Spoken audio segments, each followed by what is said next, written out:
Okay, part one of homework 3, and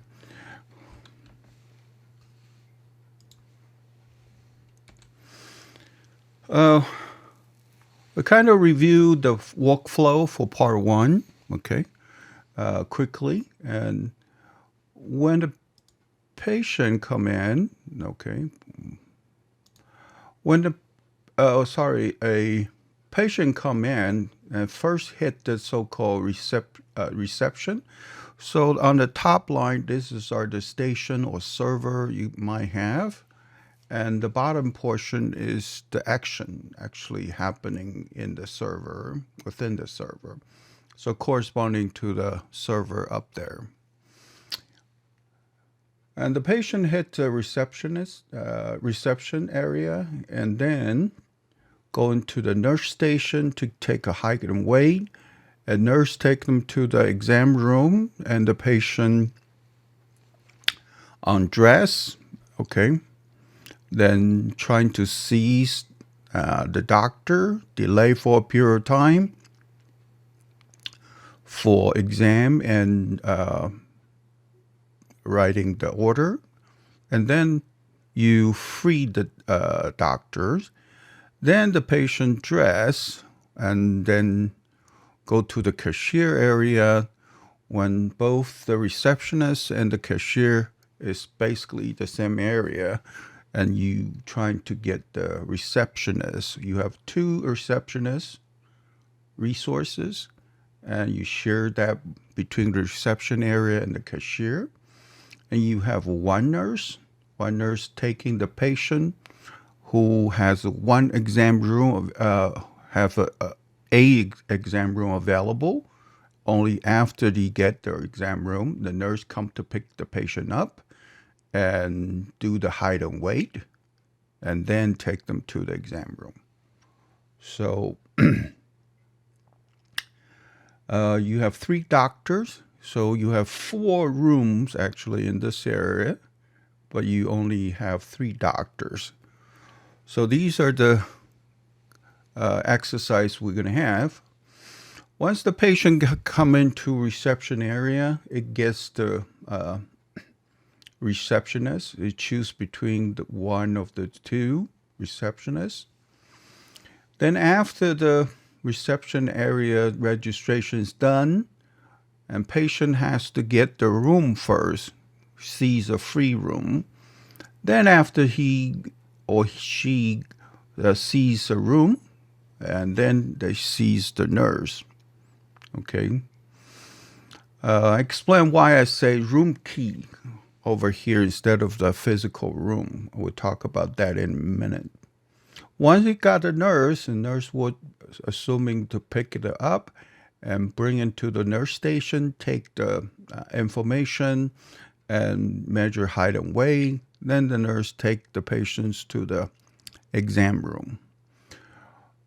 Upon arrival to the exam room, the patient do the undress first. Okay. At this point, he can the patient can release the nurse, and then you're trying to seize the doctor and delay for a period of time and release the doctor. After the doctor is released, the patient stay there for redress. Then the patient leaves the exam room so he can free the Zoom key and move forward to the cashier.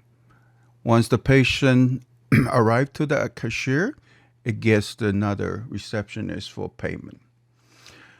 Actually, the exam room and the problem statement will have 4 of the exam room, but actually this exam room is just a hypothetical server.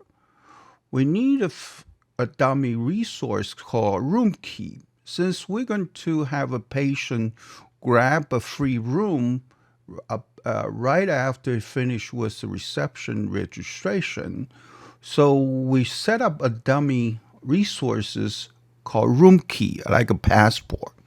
Only the patient who get the passport allowed to move forward to get a nurse. So you need to get one of the 4 Zoom key, so that means there's a room available for you, then you can seize the nurse. So these are the action you actually do.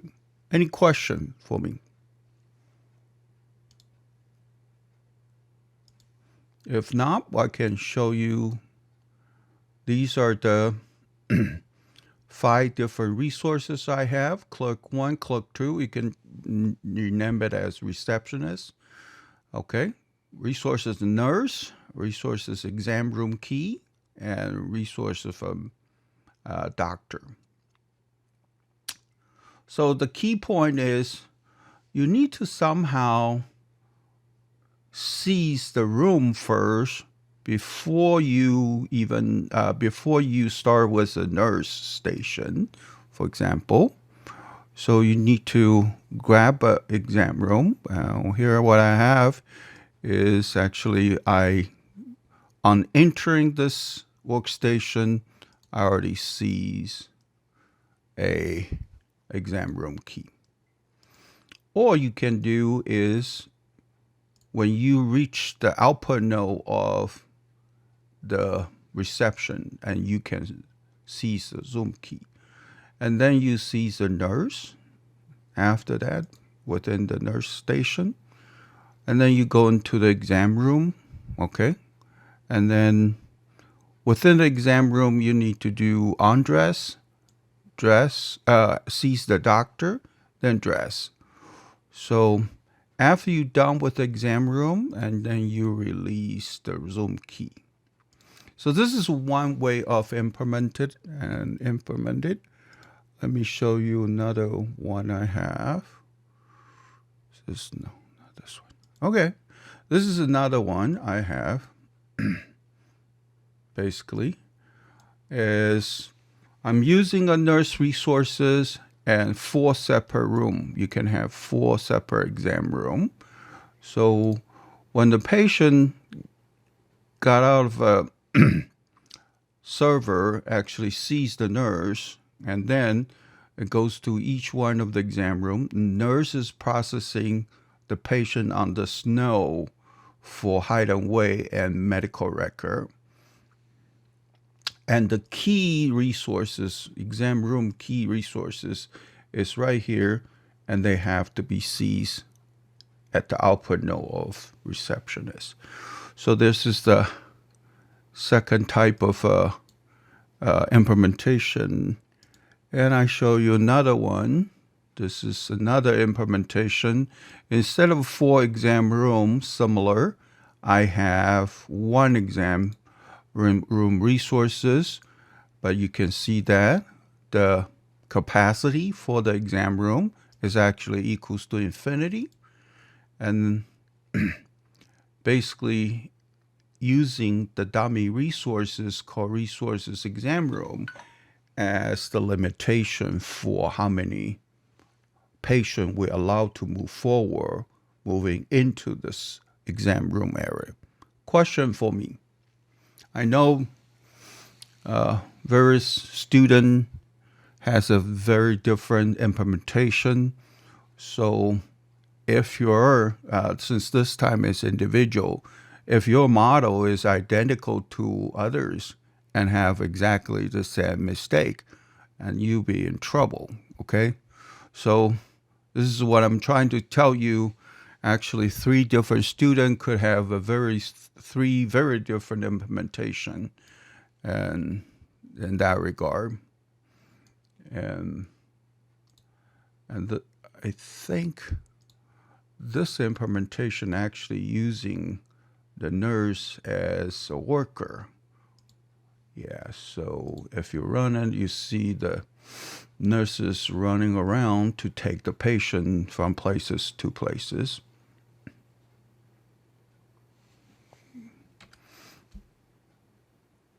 Okay, you see the nurses actually take the patient from one place to another. And the receptionist, this is shared by the reception area and the cashier area. And so we cycle them back to the similar area. So reception and cashier basically is in a similar region, but they share two receptionists. All right? Any question? Sure.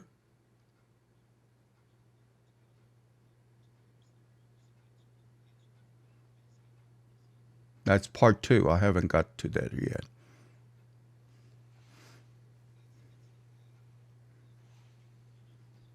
Is that right? Let me check. Average time, what is it? Every time close, answer the phone call. Oh, okay. Oh, well, they're not busy. Number of time, not the average time, isn't it? Average number of time, yes. All right. Are we done with this part? Okay. So we go over to your question. Phone call interruptions. In your homework, the phone call coming in within on the average 20 minutes follow exponential distribution. But the phone call was handling between these two receptionists. So therefore, for each receptionist, actually, I will probably suggest you, let me see, part 2, isn't it? Suggest you for this clerk, you have a so-called reliability logic as a calendar time base. If you have 20 minutes, and for each clerk, that's equivalent to how much? It's actually 40 minutes. Is that okay? So it should be 40 minutes here on each one of the clerk. And here I represent value for calendar base exponential of 40 minutes, for example. And then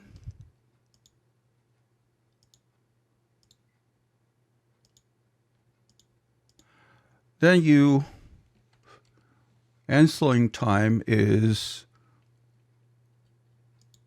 answering the phone call is 135. Is that right? I think so. Whatever. I may not be entirely correct, but you get the gesture. So among these two actually is separate into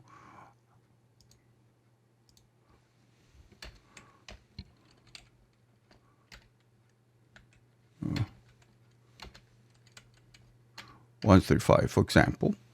And then among these two clerk, and it's about 40 minutes in regard for each one of them. It takes triangular distribution to answering the call. So, but here actually what I'm needing to is define a state variable called call, okay? And I define this model state variable called call. Doesn't matter if it's the first receptionist or the second receptionist, they answering the call. I increment the call by 1. So call equals to call plus 1. So here I'm using two add-on processes. And these two add-on processes only execute when certain event triggers happening. What is the event triggering these two add-on process is called when each one of the resources clerk fail. So I increase the counter by 1, for example. Is that okay?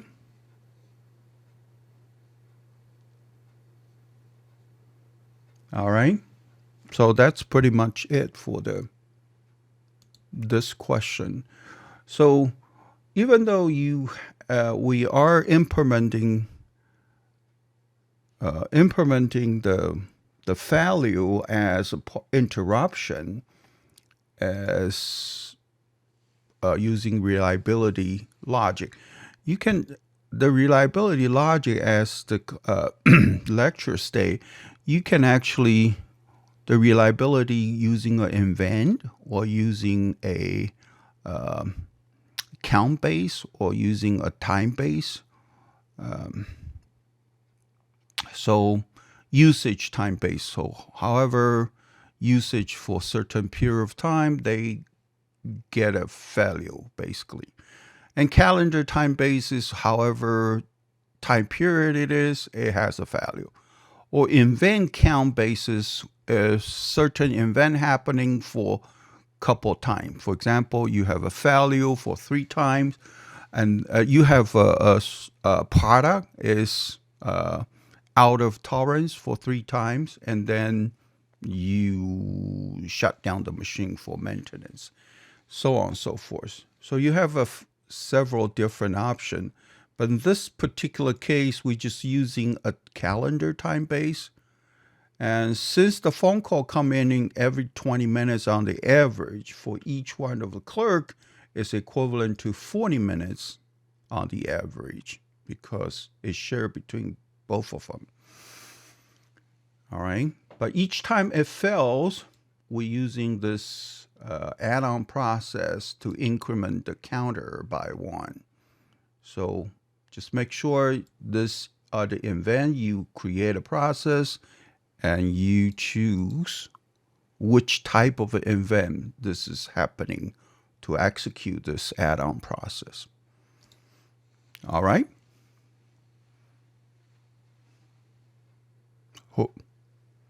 Okay.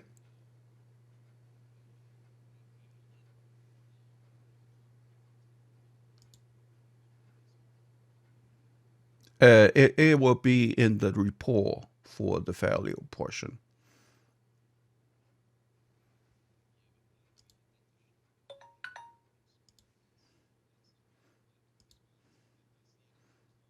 Yeah, it's going to be an experiment. The experiment, you also have the result page, isn't it?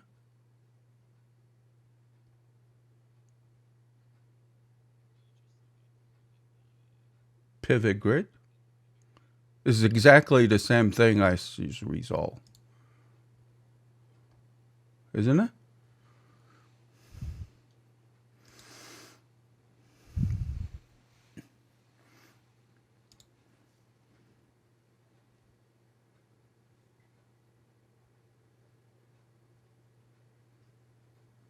Is that okay?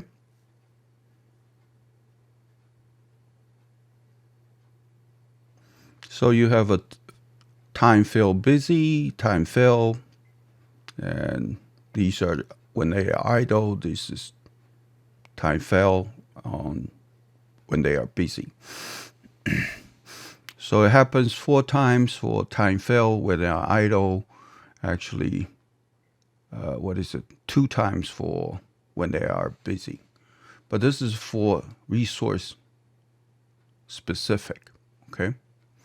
But total number of value, actually, you have to calculate by this way because it's aggregated. And the reason you set up like this, using a state variable, and you also have to do a, state statistic to tie it into this phone call.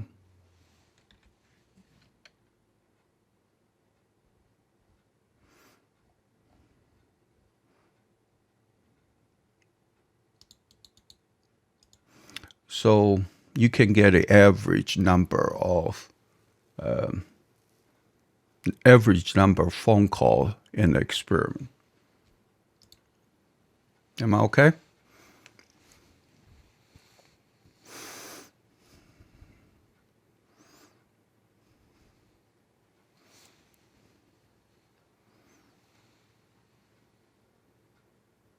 Any questions?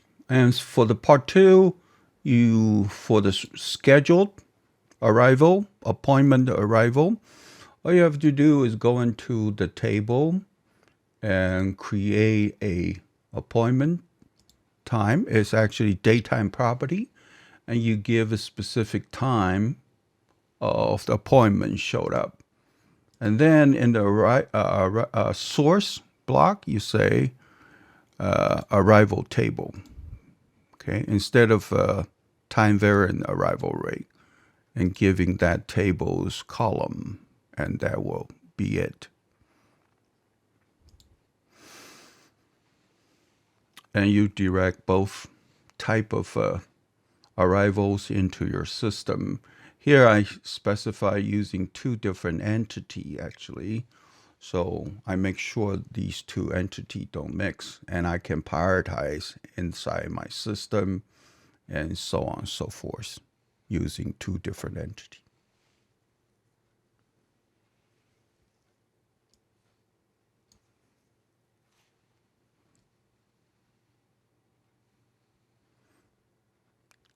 Anybody has a question on these? Looks like everybody's okay. You are already pretty familiar with the system.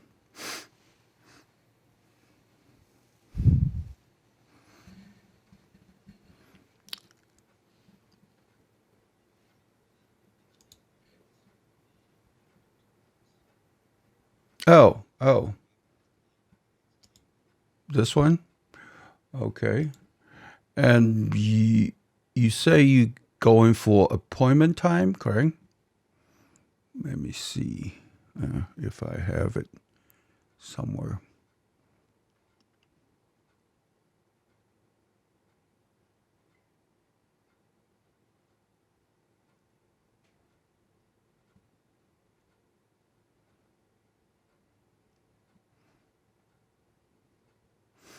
Not this one.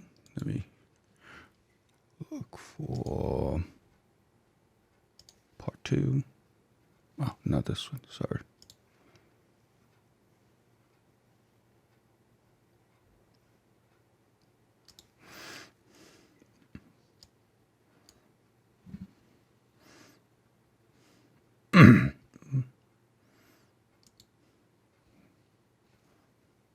Oh, right here. Okay. This is the scheduled arrival, which is based on appointment time. You see the other arrival string option. You say arrival time deviation. You see this? 15 minutes early, 5 minutes early, and 5 minutes late. So it's a per distribution. The patient can come as early as 15 minutes early. Usually they come as 5 minutes early, and sometimes the maximum delay is 5 minutes late. And that's the unit time. And you have 3% of the patient didn't show up.